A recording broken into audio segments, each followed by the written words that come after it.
அவர் புறாவை போல நமக்கு என்ன சொல்றார், ஆனா பலத்துல கழுகை போல செட்டை அடித்து உயிரை எழுப்புகிறார். அல்லேலூயா.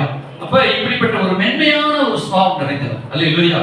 இப்ப நம்முடைய பரிசுத்த ஆவியானவர் இறங்கி வரும்.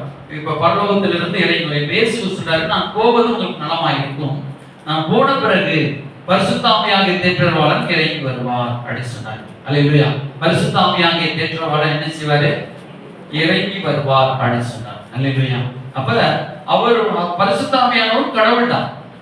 அல்லேலூயா. அவர் வேற நினைக்கப்படாது, கடவுளுடைய தன்மை நிறைந்தவர், அவரும் கடவுள் தான். அல்லேலூயா. அப்ப ஏன்னா பிதா குமாரன் ஆவியானவர் அப்படின்னு சொல்லி மதிப்பாக்க போறோம். ஆவியானவர் அவரும் கடவுள் தான். ஆனா என்ன செய்யப்பட்டிருக்கிறது, நமக்குள்ளவே வாசம் பண்ணுகிறார். நமக்குள்ளவே கடவுள் நமக்குள்ளே தங்கி வாசம் பண்ணுகிறார். அல்லேலூயா. உங்களுக்கு கடவுளுடைய ஆவி குடிகொண்டிருக்கிறது என்று அறியாதிருக்கிறீர்களா? அப்படி நல்ல தமிழ் மொழிபெயர்ப்புக்குள்ளே எழுதப்படும். கடவுளுடைய ஆவி நமக்குள்ளே குடிகொண்டிருக்கிறது. அல்லேலூயா. கவனமா கேட்கணும் மெசேஜ். அப்ப பெந்தேகோஸ்தே நாள், சரி ஸ்தோத்திரம். இதுக்கு நம்ம கிரேக்க பதம் அரபி பதத்தை என்ன சொல்றாங்கன்னா, இந்த ஒய்கோடோமஸ் அப்படின்னு சொல்றாங்க. OIKODOMAS அப்படின்னு சொல்லப்பட்டிருக்கு. ஒய்கோடோமஸ்.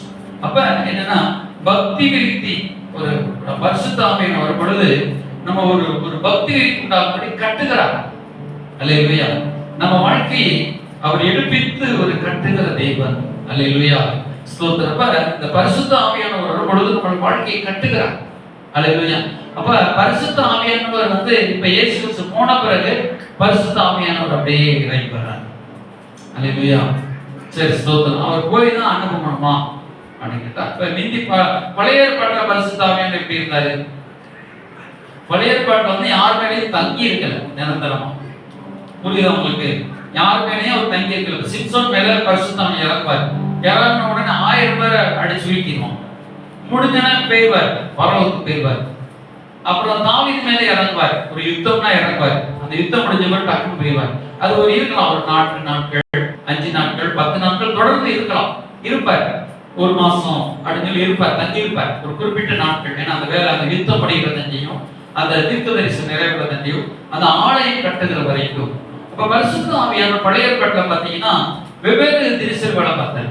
இப்ப ஒரு ஆலயம் கட்டும் பொழுது அப்ப அந்த ஆசாரியனுக்கு அந்த என்ன செய்யறது, தங்கத்தை செய்தவர் ஒரு பெட்டியை, உடன்படிக்கை பெட்டி எப்படி செய்யணும்னா அவர் மேல ஆவியானவர் தங்கி இருந்தார். அல்லேலூயா. இப்ப சிறுபாபேல் ஆலயத்தை எடுப்பித்து கட்டினான், அவன் மேல தங்கி இருந்தார். அல்லேலூயா. இப்ப நுணுக்கமான வேலைகளை செய்வதற்கு ஆவியானவர் அவர் மேல தங்கி இருந்தார். அல்லேலூயா. அந்த இஸ்ரேலுக்கு ஒரு அந்த ஆலயத்துல நுணுக்கமான வேலை செய்கிற மனுஷன் பேரு என்ன பேரு உங்களுக்கு எழுதப்பட்டிருக்கு ஆத்திராபத்துல? பெசலேலுக்கு ஆவியானவர் தங்கி இருந்து ரத்தினங்களை எப்படி வெட்டணும் அப்படின்னு சொல்லி தந்தார். அல்லேலூயா. அப்ப நம்ம வாழ்க்கையில நம்ம ஆவியானவர் குறித்து என்ன நினைப்போம்? ஒரு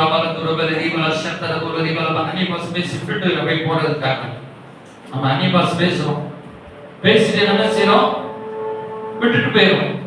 ஞாயிற்றுக்கிழமை ஆனா நான் அந்நியபாஷை பேசுறோம், அப்புறம் அதை கூட்டிட்டு போயிடும் இல்லையா? அப்புறம் அடுத்த ஞாயிற்றுக்கிழமை அந்நியபாஷை பேசுறோம். அப்படி இல்லை, சிலர் ஜெபத்துல மட்டும் அந்நியபாஷை பேசுவோம். ரபாபா சந்த ரபல துருபல ரபை ஆவினர் ரபால துருபல அந்நியபாஷை வரும். ஆனாலும் அவன் என்ன செய்வான்? ஒரு வாழ்க்கையில முன்னேறாமலே இருப்பான், ஒரு தெளிவு இல்லாமலே இருப்பான். வெறும் அந்நிய பாஷை பேசுனா உங்களுக்கு வாழ்க்கையில தெளிவு வராது. அந்நிய பாஷை ஆவியானவர் நமக்குள்ள வந்துட்டாங்கிறதுக்கு ஒரு அடையாளத்தை தவிர பரிசுத்த ஆவியானவர் நமக்கு வரும் பொழுது ஞானத்தை நமக்கு அருள்வார். அல்லேலூயா. ஸ்தோத்திரம். நீங்க அந்த பெசலேல் புத்தகத்தை எடுத்து பாருங்க. அந்த பெசலேல் புத்தகத்தை நம்ம எடுத்து பார்ப்போம். அதுல யாத்திராகமம் 20 அதுல புத்தகத்துல 25ஆம் அதிகாரம் நினைக்கிறேன். அந்த இதை எடுத்து பாருங்க. பெசலேல் புத்தகத்துல அந்த ஞானத்தின் ஆவியானவர் மேல் அமர்ந்த பொழுது அவன் நன்மை செய்தான். கர்த்தருடைய ஆலயத்திற்குரிய வேலைகளை செய்வதற்கு அவன் தேறினவனாக மாறினான். அல்லேலூயா. 28ஆம் அதிகாரம். அல்லேலூயா. ஸ்தோத்திரம். பாருங்க. ஸ்தோத்திரம். 3ஆம் வசனம். ஆரோனின் ஆசாரிய ஊழியம் செய்யத்தக்கதாக அவனை பரிசுத்தப்படுத்தும்படி அவனுக்கு வஸ்திரங்கள் உண்டாக்கும் பொருட்டு நான் ஞானத்தின் ஆவியால் நிரம்பின விவேகமான இருதயமுள்ள யாவரோடும் நீ சொல்லுவாயாக அப்படின்னு சொல்றாரு. என்ன சொல்றாரு? அவனுக்கு ஆசாரிய வஸ்திரங்களை உண்டாக்கும் பொருட்டு ஞானத்தின் ஆவியால் நிரம்பின விவேகம். ஒரு ஞானத்தை ஆண்டவர் கொடுக்கிறார். ஆவியால் என்ன செய்வாரு? ஒரு விசேஷித்த ஞானத்தை அவர் நமக்கு கொடுக்கிறார். அல்லேலூயா, ஸ்தோத்திரம். அப்ப நீங்க இன்னும் வாசித்து பார்த்தீங்கன்னா 31 ஸ்தோத்திரம் 4ஆம் வசனம், ரத்தினங்களை முத்திரை வெட்டாங்க வெட்டி பதிக்கிறதற்கும் மரத்தில் சித்திர வேலைகளை செய்கிறதற்கும் மற்றும் சகலவித வேலைகளை வியூகத்தை செய்கிறதற்கும் வேண்டிய ஞானமும் புத்தியும் அறிவும் அவனுக்கு உண்டாக அவனை ஸ்தோத்திரம். இப்ப என்ன சொல்றாரு? சகலவிதமான வேலைகளையும் யூகித்து செய்கிறதற்கும். அல்லேலூயா. நம்ம ஒரு வேலையை யூகித்து செய்கிறதற்கு காரணம் வாலிபர்கள் புருஷர்கள்லாம். அல்லேலூயா. இப்ப நீங்க வறுமையில உட்கார்ந்துருப்பீங்க. அப்ப ஒரு வேலையை நீங்க யூகித்து செய்யும் பொழுது பொறுப்பு உங்களை தவிர யாருமே செய்ய. அல்லேலூயா. அந்த யூகித்து செய்யக்கூடிய ஞானம் ஆசாரிய வேலை. அல்லேலூயா. அது உங்க மேல ஆவியான இருக்கு. உலகத்திலே நிறைய காரியங்கள் டிசிஷனா வேலை செய்யறாங்க. அவங்க யார் கொடுத்த ஞானம்? கடவுள் தான் கொடுத்தார். ஆனா அவங்க தப்பா யூஸ் பண்றாங்க. கவனம் இருக்கு. அவங்க என்ன செய்யறாங்க? உலகத்துக்கு யூஸ் பண்றாங்க. ஆனா அது அவங்க படைச்சது யாரு? கடவுள் தான் படைச்சார். ஆனா கடவுளுக்கு என்ன செய்வாங்க? ஆண்டவர் கொடுத்த ஞானத்தை நீங்க பயன்படுத்துறாங்க. ஆனா உண்மையிலே தேவ ஆவியானவர் மீண்டும் நம்மளை நிரப்பி ஞானத்திலே குறைவுள்ளவர்களாக நம்மை நிரப்பி நம்ம யூகித்து செய்யக்கூடியதான ஆவியினால், தேவ ஆவியினால் நம்மை நிரப்புகிறார். அல்லேலூயா. என்ன சொல்லப்பட்டிருக்கிறது? புத்தி சகலவித வேலைகளையும் யூகித்து செய்யறதுக்கு. அப்ப நீங்க ஒரு வேலை செய்றீங்க, ஒரு படிப்பு படிக்கிறீங்க, ஒரு காரியம் செய்றீங்க. அப்ப நீங்க யூகித்து அதை கரெக்டா செய்யபடி அந்த வேலையை செய்வதற்கு. இப்ப மங்குன்னு ஒரு நேரவாள வெட்டான் மரத்தை வெட்டிக்கிட்டே இருக்க, வெட்டவே மாட்டேன். அப்ப என்ன சொல்றோம்? டேய் தீட்டிட்டு வந்து வெட்டாங்க. அல்லேலூயா. நல்லா அறுவாடை தீட்டிட்டு நல்லா புத்தி நல்லா தீட்டு, அப்புறம் தீட்டிட்டு வந்து வெட்டுறான். 4 வெட்டல 3 வெட்டல மரம் சாஞ்சு. அப்ப இது வந்து என்ன சொல்லப்படாத ஞானம். அவன் தீட்டாம வெட்டிக்கிட்டே இருப்பான்.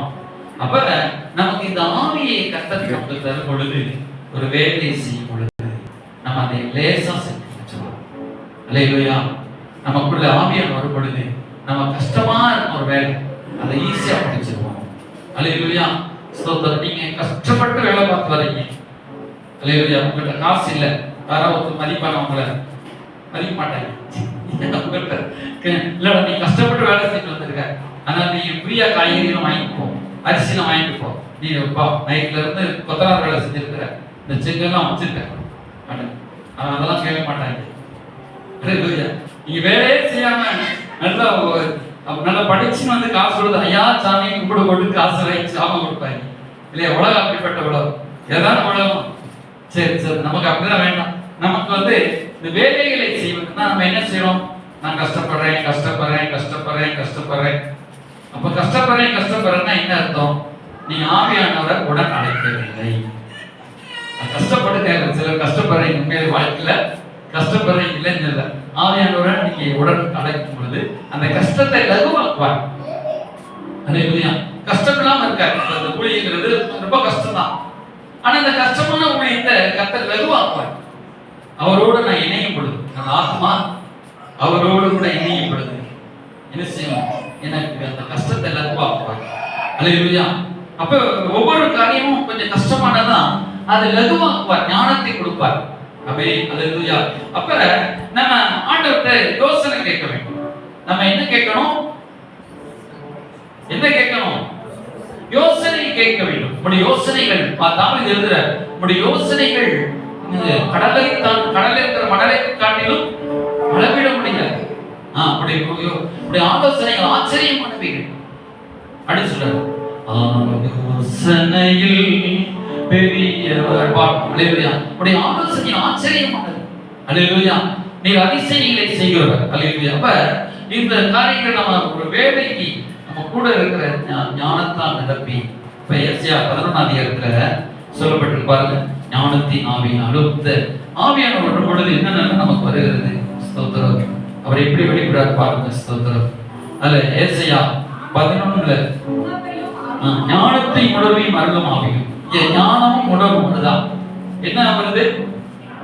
ஞானத்தையும் இப்ப ஆவியும். இந்த ஞானம் வர இடத்துல கடவுள் நமக்கு உணர்வை கொடுப்பாரு. என்ன கொடுக்கிறாரு? ஞானத்தையும் உணர்வையும். இப்ப உணர்வுங்கிறது என்னது? இப்ப நான் சொன்னேன்ல, இப்ப மரத்தை ஓங்கி ஓங்கி வெட்டிட்டு இருக்கிறான், அவனுக்குள்ள ஒரு உணர்வு வரும். அது கூட இருக்கிற ஒரு பெரிய டே அந்த ஒரு வயசான பெரிய அப்பா அம்மா இல்ல நல்ல ஞானமுள்ள நம்ம போதிக்கிறவங்களான டே அறுவாலை வெட்டிட்டு தீட்டிட்டு வெட்டாடுன்னு சொல்லுவாங்க. ஆனா யாருமே நமக்கு இல்ல, அப்பா நமக்குள்ள உள்ள இருந்த ஒரு சத்தத்துக்கு உணர்வு வரும், தம்பி தீட்டிட்டு வெட்டு. அல்லேலூயா. அப்ப நம்ம உடனே உணர்வு உள்ள துடிக்கும். அதான் ஆவியானவர் கூட பேசுறாரு. இப்படி ஜோம் பண்ணி பாரு, இப்படி செஞ்சு பாரு, இப்படி இந்த இடத்துக்கு போகாத, இந்த இடத்துக்கு போனா நீ கவுத்திடுவாங்க, இது பாவம் அப்படின்னு உணர்வு கொடுக்கிறவர் யாரு? கடவுளுடைய ஆவியானவர் உள்ள இருந்து பேசுவாங்க. அப்ப நம்ம எதுக்கு கடவுளே நேரடியாக வர முடியாது. பிதாமகி தேவன் வந்து ஒரு வெள்ளை சிங்காசனத்தை உட்கார்ந்து அப்படியே பரஞ்சோதியா அப்படியே மகிமையான சிங்காசனத்தை உட்கார்ந்து அப்படியே இருப்பார். அப்படியே ஜொலிச்சிட்டு இருப்பார். அவர் இறங்கி வந்தாருன்னா பூமியே அதிரும். கடவுள் இறங்கி வந்தா எப்படி இருக்கும்? தேவன் இறங்கி வந்தா எப்படி இருக்கும்? அதிரும். அப்ப அவர் வந்து இறங்கி வராததுனால தான் அவருடைய ரெப்ரசன்டேட்டிவா யார் அனுப்புறாரு? பரிசுத்த ஆவியானவர் அனுப்புறாரு. அவருடைய ஆவியை, பிதாவின் ஆவியை, பிதாவுக்குரிய தன்மை, பிதாவுக்குரிய ஆலோசனை, அவருடைய எல்லாத்தையும் எடுத்துக்கொண்டு யார் வர? அப்படியே ஆவியானவர் வந்து நம்மே நம்புகிறார். கையெழுத்து யாருடைய சொல்லுறா? அந்த ஆவியானவர், கடவுளுடைய ஆவியானவர் வந்து அப்படியே இருக்கிறார். இப்ப ஏன் இயேசு முதலாவது அனுப்பினாரு? இப்ப மாம்சத்தில நம்ம பாவம் மன்னிக்கப்படும், மாம்சத்தில நம்முடைய அக்கிரமங்கள் மன்னிக்கப்படும். இப்ப ஆவியானவர் ஆவியா தான் இருப்பார், அவருக்கு மாம்சம் கிடையாது இல்லையா? இப்ப மாம்சத்தில் வந்தவர் யாரு? இயேசு. அத அப்ப மாம்சத்தில் வார்த்தை மாம்சமாக வெளிப்பட்ட அவர்தான் குமாரன் நமக்காக. அவர் வந்துதான் நம்ம சிலுவையை சுமந்து நம்முடைய மாம்சத்தில் இருக்கிற பாவத்தை அவர் சிலுவையில் கொண்டு நமக்கு அந்த பாவ மன்னிப்பு வாங்கி கொடுத்தார், ரட்சிப்பு வாங்கி கொடுத்தார், பாவ மன்னிப்பு வாங்கி கொடுத்தார். புரியுது உங்களுக்கு? அப்ப நம்ம இப்ப இயேசு நமக்கு ரட்சிப்பையும் ஒரு வழியை உண்டு பண்ணினார். வந்துட்டு நமக்கு பரிசுத்த ஆவியானவர் வர்றதுக்கு ஒரு வழியை உண்டு பண்ணார். அவர்தான் நம்முடைய கல்வி சுத்திகரிச்சுட்டு நம்முடைய பாவங்களை மன்னிச்சிட்டார். சொல்லுங்க, உங்க பாவங்கள் மன்னிக்கப்பட்டிருக்கிறதா? சொல்லுங்க. மன்னிச்சுட்டே இருக்காருங்க. மன்னிச்சிட்டார், பாவங்களை மன்னிச்சிட்டார். அப்ப பாவங்களை மன்னிச்சதுனால பரிசுத்த ஆவியானவர் உங்களுக்குள்ள வந்து உங்களை சுத்திகரிக்கிறார். இன்னும் அவருக்குள்ள பரிசுத்த ஆவியினாலும் திருவசனத்தினாலும் புதிதாக்குறதுனாலும் அல்லேலூயா அவர் வந்து நம்மளோட உள்ளத்தை கொடுத்து சுத்திகரிக்கிறதா. தீர்த்து புஸ்தகத்தை எடுத்துக்கிறோம். தீர்த்து 3ஆம் அதிகாரம் நினைக்கிறேன். அதுல வந்து சொல்லுவார் பரிசுத்த ஆவியின் புதிதாக்குதலினாலும் அல்லேலூயா. தீர்த்து புஸ்தகம் அல்லேலூயா 3ஆம் அதிகாரம் 5ஆம் வசனம். நாம் செய்த நீதி கிரியைகளின் நிமித்தம் அவர் நம்மை ரட்சியாமல் தமது தம்முடைய இரக்கத்தின்படியே மறு ஜென்மம் ஒழுங்கினாலும் பரிசுத்த ஆவியின் புதிதாக்குதலினால் நம்மை ரட்சித்தார். அல்லேலூயா. இப்ப இயேசு கிறிஸ்து நமக்கு ரட்சிப்பு கொடுத்து போயிட்டாரு. ஆனா நமக்குள்ள யாரு உணர்வை கொடுத்து என்ன செய்றாரு? புதுசாக்கிக்கிட்டே இருக்கிறார். அல்லேலூயா. எப்படி ஆக்குறாரு? இப்ப இயேசு கிறிஸ்துவின் ரத்தம் தானே நம்மளை புதிதாக்கமா படிச்சோம். இதுக்கு முன்னாடி எப்படி கற்றுக்கிட்டோம்? இயேசு கிறிஸ்துவின் ரத்தம் நம்மளை கழுவுது. அப்ப இயேசு கிறிஸ்துவின் ரத்தம் நம்மளை கழுவுது இல்லை சொல்ல. இப்ப பரிசுத்த ஆவியானவர் நம்மளை புதுசா மாத்துறார். அல்லேலூயா. நம்மளோட ஒரு புது பாத்திரமா அப்படியே மாத்துறது எது? பரிசுத்த ஆவியானுடைய புதிதாக்குதல். அல்லேலூயா. பரிசுத்த ஆவியினுடைய புதிதாக்குதலினாலும் நம்ம உள்ள உட்கார்ந்துட்டு அவர் என்ன வேலை பார்க்கறாருங்க? உள்ள உட்கார்ந்துட்டு என்ன வேலை பார்க்கறாரு? அவர் உள்ள இருந்துகிட்டு நம்மள தீமையான பாவங்களை செய்யாதபடி அடியே சுத்தமாக்குறார், புதுசா மாத்துறார். எப்படி மாத்துறாரு? புதுசா மாத்துறார். வாழ்க்கையை புதுசா மாத்துறார். அல்லேலூயா. புதிதாக்குறார். அல்லேலூயா. நம்ம வாழ்க்கையோட புதிதாக்குறார். அல்லேலூயா. நம்முடைய எண்ணங்களை புதிதாக்குறார், நம்முடைய சிந்தனைகளை புதிதாக்குறார். உள்ள ஒருவர் இருக்கிறார். அதான் பரிசுத்த ஆவியானவரே வாங்க. எல்லாரும் மனசன எடுக்காதவர்களும் பரிசுத்த ஆவியானவரே நம்மள வாங்க சொல்லுங்க. பரிசுத்த ஆவியானவரே எனக்குள்ள வந்து என்னை புதிதாக்குங்க. எல்லாம் கேளு. பரிசுத்த ஆவியானவரே என்னை வந்து புதிதாக்குங்க. பரிசுத்த ஆவியானவரே புதிதாக்குங்க. அல்லேலூயா. அப்புறம் என்ன சார், மறுஜென்மம் முழுக்கினாலும், இது ஞானஸ்நானத்தை குறித்தோம். அல்லேலூயா. ஞானஸ்நானத்தை எடுத்து அப்புறம் பரிசுத்த ஆவியை புதிதாக்குவது இப்படி வரலாம். இதுல பரிசுத்த ஆவியை பெற்றுக்கிட்டாரு அப்போஸ்தலர் காலத்துல. இவர் குருநடி வீட்டுல பரிசுத்த ஆவியெல்லாம் பெற்றுட்டார். அதுக்கப்புறம் ஞானஸ்நானம் எடுத்தார். அல்லேலூயா. சரி, இப்ப பரிசுத்த ஆவியை முழுக்கினாலும் ஞானஸ்நானம் எடுக்கும் பொழுது நாம் பரிசுத்தமாக்கப்படுகிறோம். அல்லேலூயா. அது மூலமாகவும் ஒரு பரிசுத்தமாக்கப்படுகிறோம். பரிசுத்த ஆவியினால் புதிதாக்கப்படுகிறோம். அல்லேலூயா. சரி, ஸ்தோத்திரம். இப்ப பரிசுத்த ஆவியானவரை நம்ம என்ன செய்யணும்? கேட்கணும். ஆவியானவரே என்னோட கூட வாங்கப்பா, இந்த வேலைகளை செய்ய போறேன், இந்த காரியத்துக்கு என்ன செய்யணும், இந்த கஷ்டமான காரியத்துக்கு என்ன செய்யணும் அப்படின்னு நம்ம ஆவியானவர்கிட்ட கேட்கணும். கேட்பேன். யாரெல்லாம் பேசுறீங்க ஆவியானவரோடு? யாராவது பேசுகிறீங்க ஆவியானவரோடு? சாத்தானோட தான் பேசிட்டே இருக்கணும். சரிங்களா? ஆவியானவரோடு நீங்க இப்படியே பேசலாம். ஆவியானவர்களோடு கூட பேசிட்டே இருப்பார். இப்ப வேலையில நம்முடைய வேலையில நமக்கு ஞானத்தை கொடுத்தது ஞானத்தின் ஆவியினாலும். அல்லேலூயா. ஒரு காரியத்தை யூகித்து செய்யறதுக்காக. அல்லேலூயா. ஞானம் மற்றும் உணர்வின் ஆவியானவராக இருக்கிறார். அல்லேலூயா. நமக்கு உணர்வை ஆண்டவர் தருகிறார். அல்லேலூயா. கர்த்தருக்கு பயப்படுதலே ஞானத்தின் ஆரம்பம். அல்லேலூயா. அப்ப பொல்லாங்கை விட்டு விலகுவதே ஞானத்தின் ஆரம்பம் என்று எழுதப்பட்டது. அல்லேலூயா. இப்ப ஞானம் எப்படி என்ன வேலை செய்யணும்னா, பொல்லாத விட்டு பொல்லாத காரியத்தை செய்யாம இருப்பதே ஞானம். அப்ப என்ன செய்யும்? நம்ம முதல்ல கர்த்தருக்கு நம்ம எப்படி பயப்படுறோங்கிறத நம்ம அறிகிறது. பொல்லாத காரியங்களை விட்டு நம்ம விலகி நம்மளை காத்துக் கொள்றதுதான் கர்த்தருக்கு பயப்படுகிற பயத்தை நம்ம கொண்டு வரணும். அல்லேலூயா. அதான் ஞானத்தின் ஆரம்பம். அல்லேலூயா. சரி, ஸ்தோத்திரம். பாருங்க, இந்த நீங்க நல்லா புரிஞ்சுக்கணும், கொஞ்சம் கவனமா கேளுங்க. இப்ப நமக்கு ஞானமா ஆவியானவர் இருக்கிறார். ஆவியானவர் எப்படி இருக்கிறாரு? நமக்கு ஞானமா இருக்கிறார். ரெண்டாவது எப்படி இருக்கிறார்? உணர்வா இருக்கிறார். அதே வசனத்தில் ஆசியம் 11 ஆலோசனையும் பார்த்தீங்கன்னா, ஏசியா 11 2 வசனம், ஆலோசனையும் பலனையும் அருளும் ஆவியும் அறிவையும் கர்த்தருக்கு பயப்படுகிற பயத்தையும் அருளும் ஆவியும் ஆகிய கர்த்தருடைய ஆவியானவர். இது என்ன செய்யறாரு? ஆலோசனையையும் நமக்கு ஒரு நல்ல தகுந்த நேரத்துல ஒரு ஆலோசனை நமக்கு தருவார். அல்லேலூயா. இப்ப என்ன, ஒரு காரியத்தை செய்வதற்கு ஒரு தகுந்த ஒரு ஆலோசனை நமக்கு தேவை. நம்ம யாரா போய் ஒரு பெரிய ஆள்கிட்ட போய் ஆலோசனை கேட்கணும், அவர்கிட்ட போய் ஆலோசனை கேட்கணும், இவர்கிட்ட போய் ஆலோசனை கேட்கணும். நம்ம வாழ்க்கைக்கு என்னங்க செய்யறது? நம்ம வாழ்க்கையில இந்த பிரச்சனை, இந்த வியாதிக்கு அல்லது இந்த சூழ்நிலைக்கு, இந்த கஷ்டத்துக்கு நம்ம யார்கிட்ட போய் ஆலோசனை கேட்கறது? நம்ம கேட்கிறோமா இல்லையா? அல்லேலூயா. அவர் நமக்கு எப்படி இருப்பாரு? நல்ல ஆலோசனைக்காரராக இருப்பார். அல்லேலூயா. ஸ்தோத்திரம். நமக்கு எப்படிப்பட்டவர் இருப்பாரு? வாய்தான் சொல்லுகிறேன், நல்ல ஆலோசகராக இருப்பார். அல்லேலூயா. நமக்கு ஆலோசனை தருகிற தெய்வம். அல்லேலூயா. யோசனையை பெரியவர். நமக்கு ஆலோசனை கொடுத்துட்டே இருப்பார். இப்படி செய், அப்படி செய், இப்படி செய், இப்படி நடத்து. நமக்கு ஒரு ஆலோசகர், நல்ல ஒரு குட் ஆலோசகர். அல்லேலூயா. ஸ்தோத்திரம். நமக்கு நம்ம நல்ல ஒரு கவுன்சிலிங் பண்ணிட்டே இருப்பார். நம்மள வந்து இப்படி நடத்து, இப்படி செய், அப்படி நடத்து, அப்படி. நம்ம அதெல்லாம் கேட்கிற மாட்டோம்ல.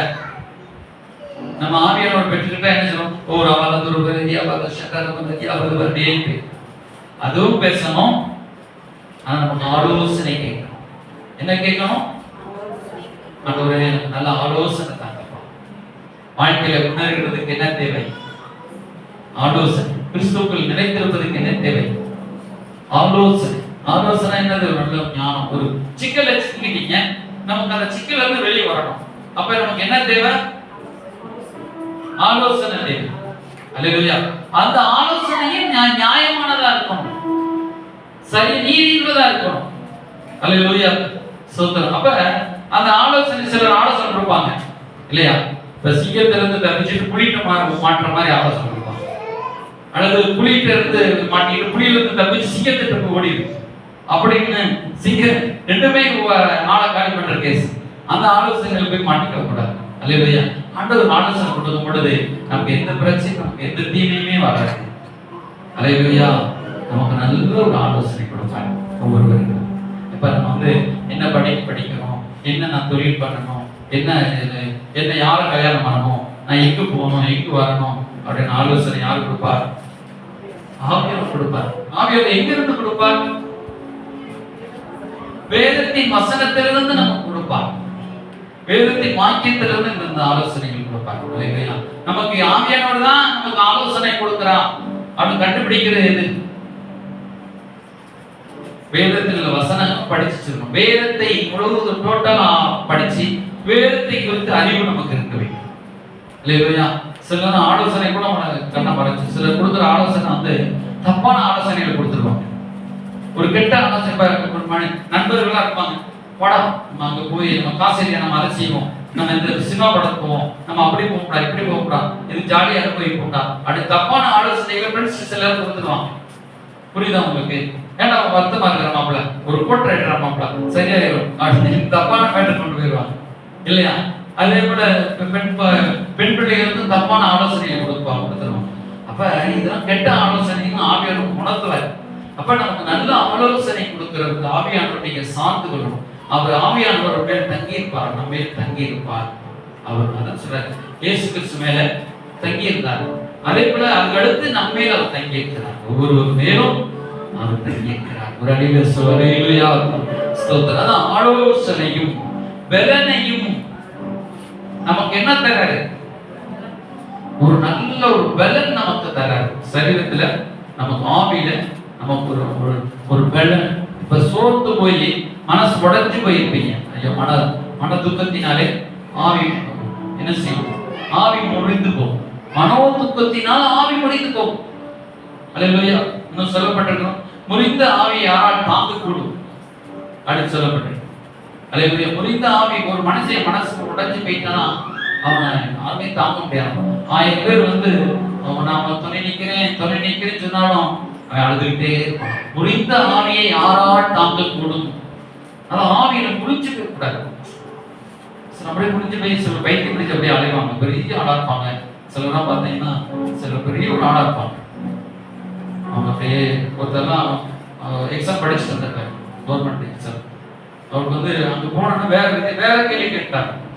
அப்படியே நல்லா படிச்சுட்டு இருந்தவங்க அப்படியே குழம்பி போய் அந்த அந்த பெரிய ஒரு பட்டதாரி அந்த பல்கலைக்கழகத்துல எழுதி வர ஒருத்தருக்கு கொஸ்டின்லாம் வாங்கி இது அதுக்கு இருந்தாங்க சார், இதுதான் சரிதான் சொல்லிட்டே இருப்பாங்க. அவருக்கு ஏன் இப்படி கேட்கறான்னு கேட்கும் பொழுது அவர் நிறைய படிச்சிருந்தாரு.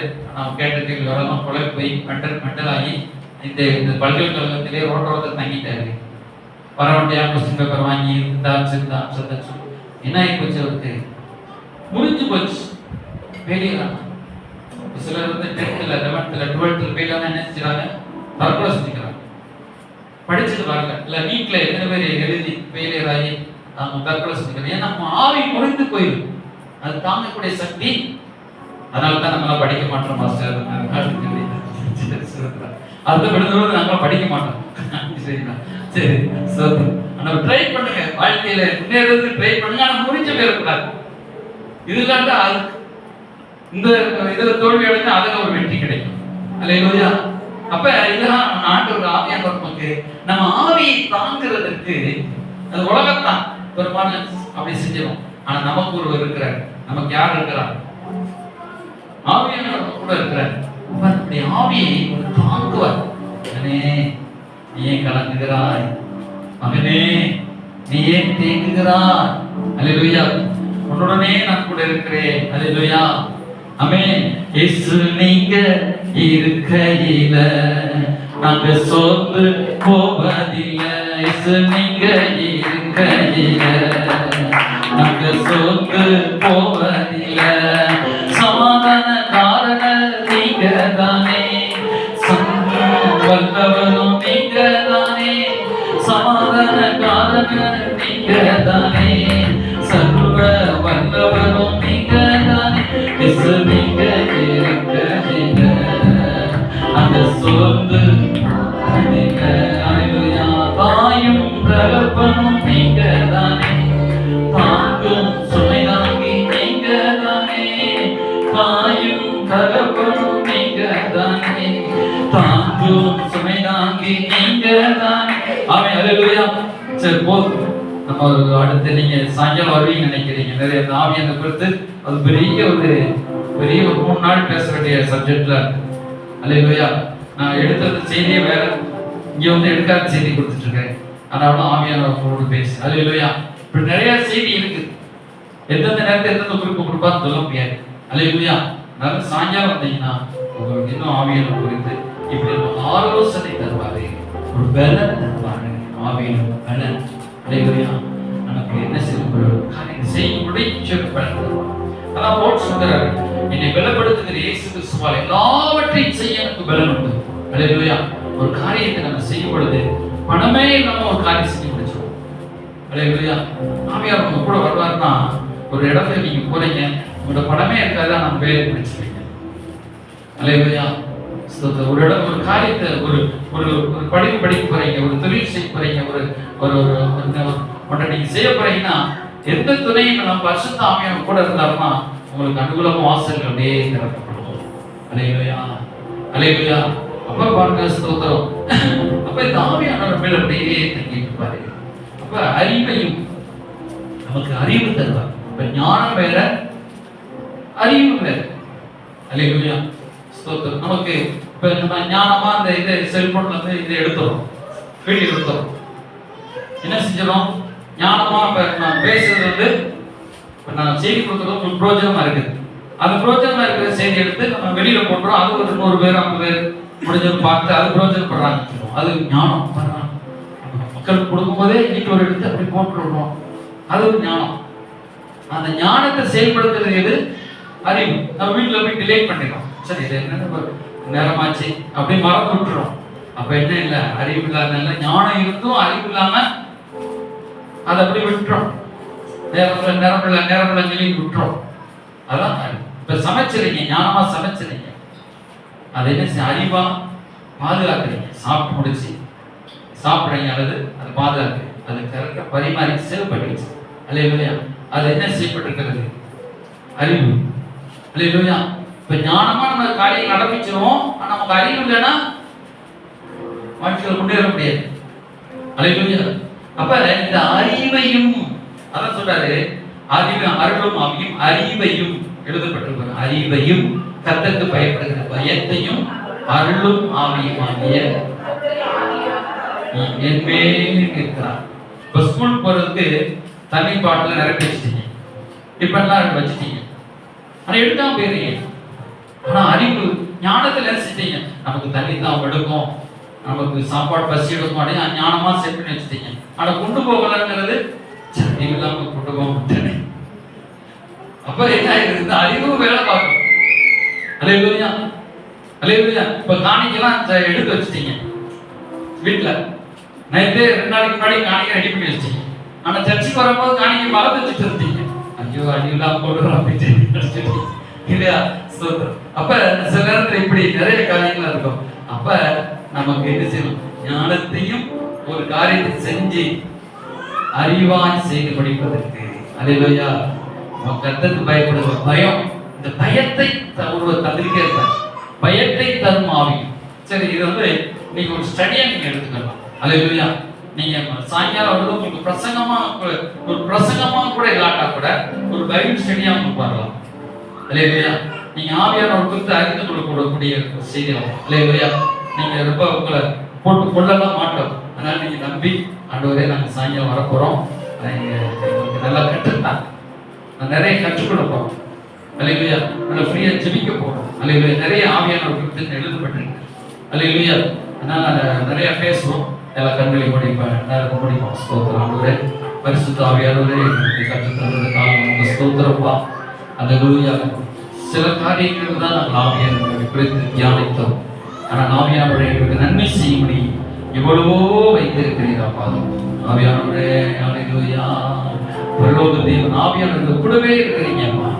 எங்களை சந்தோஷப்படுத்தபடி இருக்கீங்க. புரிந்த ஆவி யாரால் தாங்கப்படும்? அல்லேலூயா. பரிசுத்த ஆவியானவர் தாங்குவார். நம்மை தாங்குகிற ஒரு கர்த்தர் நம்ம இருதயம் முறிந்து போகாதபடி, நம்ம தோண்டு போகாதபடி தாங்கிக்கிட்டே இருப்பார். அல்லேலூயா. அல்லேலூயா. ஆவியே ஆவியே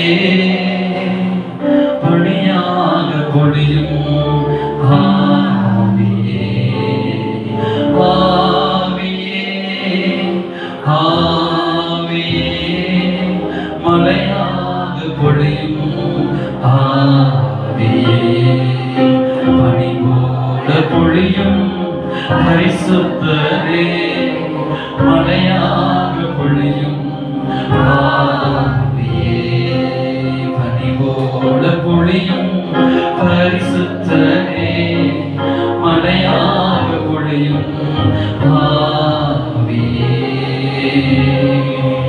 வறண்ட நிலங்களிலே வாய்க்கால்கள் அமைப்பவரே, வறண்ட நிலங்களிலே வாய்க்கால்கள் அமைப்பவரே, ஊற்று தண்ணீர் ஜீவநதி, ஊற்று தண்ணீர் ஜீவநதி, உள்ளங்கை மேகமே, எங்கள் உள்ளங்கை மேகமே, பனி போல பொழியும் பரிசுத்தரே, மழையாக பொழியும் ஆவியே, வெண்மையானவரே, மேக ஸ்தம்பமே, அல்லேலூயா ஆண்டவரே, அப்பா ஆவியானவரே, அந்த பிள்ளைகளை ஆசீர்வாதம் நிரப்புதப்பா ஆண்டவரே, மாலையில் கூட நாங்கள் சித்தமான கூடி வந்து ஆண்டவரே சித்தத்தின்படி நாங்கள் கூடி வந்து இன்னும் ஆவியானவரை தியானிக்க உதவி செய்யுங்கப்பா, ஆவியானுடைய ஆலோசனை நாங்கள் பெற்றுக்கொள்ள உதவி செய்யுங்க, பரிசுத்த ஆவியானுடைய வழிநடத்தல் நாங்கள் பெற்றுக்கொள்ளபடி உதவி செய்யுங்க, பரிசுத்த ஆவியானவரை சபைக்கு வர ஒவ்வொரு விசுவாசிகள் வழியிலும் உதவி செய்த ஒரு வாழ்வை கட்டுங்கப்பா, கிறிஸ்துவுக்குள் கட்டுங்க, இந்த உலகத்தில் எப்படி வாழ வேண்டும் என்கிற நம்பிக்கை அவர்களுக்கு தாங்க, பரிசுத்த ஆவியான அபிஷேகத்தை நிரப்புங்க, கற்றுக்கொள்ளக்கூடிய இருதயத்தை தாரும், பரிசுத்த ஆவியின் ஞானத்தினால் நிரப்பும் ஐயா, அந்த தெய்வீக சுபாவத்தினால் நிரப்பும் ஐயா, அந்நிய பாஷையினால் வரங்களினால் உங்கள் பிள்ளைகளை சாட்சியா நிறுத்துங்கப்பா, கனி கொடுக்கிற ஒரு சந்தோஷத்தை நான் நிரப்புங்கப்பா, ஆசீர்வாதம் யார் மேலும் ஆவியார் தங்கி இருங்கப்பா, சகல துதி கனமை மேல நமக்கு இயேசுகிறோம், நீர் மட்டும் மையப்படுங்கப்பா, இயேசு கிறிஸ்து நாமத்தினால் வேண்டிக் கொள்கிறோம், உன் ஜீவனுள்ள நல்ல பிதாவே, ஆத்மாவே கர்த்தரை ஸ்தோத்திரி, உங்களுமே பரிசுத்தமாவே ஸ்தோத்திரி, ஆத்மாவே கர்த்தரை ஸ்தோத்திரி, கர்த்தர் சில சகல உபகாரங்களை பிரவாதிக்கிறாவே, கர்த்தர் இயேசு கிறிஸ்து கிருபை, பிதாவே தேவனுடைய அன்பு, பரிசுத்த ஆவியானவர் இயேசுவானவர்கள் மற்றும் நம்மோடு இருந்து தாமதாக. அல்லேலூயா அல்லேலூயா அல்லேலூயா. நல்ல சாயங்காலம் நீ கண்டிப்பா வாங்க, வெளியேற்பட்ட சத்தியங்கள் இதெல்லாம் சில இடத்துல நம்ம வந்து காசு கொடுத்து தான் கற்றுக்கொள்றாங்க, ஒரு கான்ஃபரன்ஸ் போய் நான் நிறைய இடங்கள்லாம் போய் நான் கற்றுக்கிட்டு வந்திருக்கேன், அல்லேலூயா. 3000 2000 ஆனால் ஒரு நாள் செலவு அப்படி ஆயிடும், அங்கே போகிறதுக்கு செலவுலாம் ஆயிடும், அல்லேலூயா. ஆனால் நம்ம சபைக்கு நம்ம இலவசமாக தான் நீங்கள் கண்டிப்பாக வாங்க, ஸ்தோத்திரம் டைம் கொடுத்து வாங்க, கற்றுக்கொள்ள ஆண்டவருடைய அந்த வார்த்தைகளை பெற்றுக்கொள்ளுங்க, ஸ்தோத்திரம். சாயங்காலம் 6 மணிக்கு ஆண்டவருடைய கற்றுக்கொள்ளி வாங்கி பெற்றுக்கொள்ளுங்க.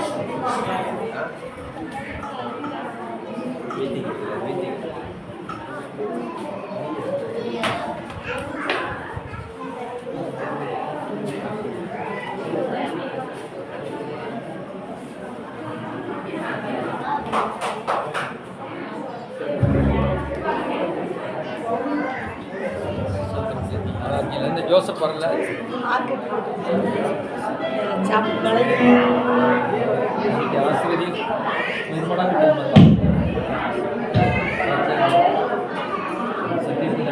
ஆசிரியர் சாமி வந்து நம்முடைய லட்சியமாக சாச்சாரம் மானம் உள்ளாகட்டும் கிடைக்கிறது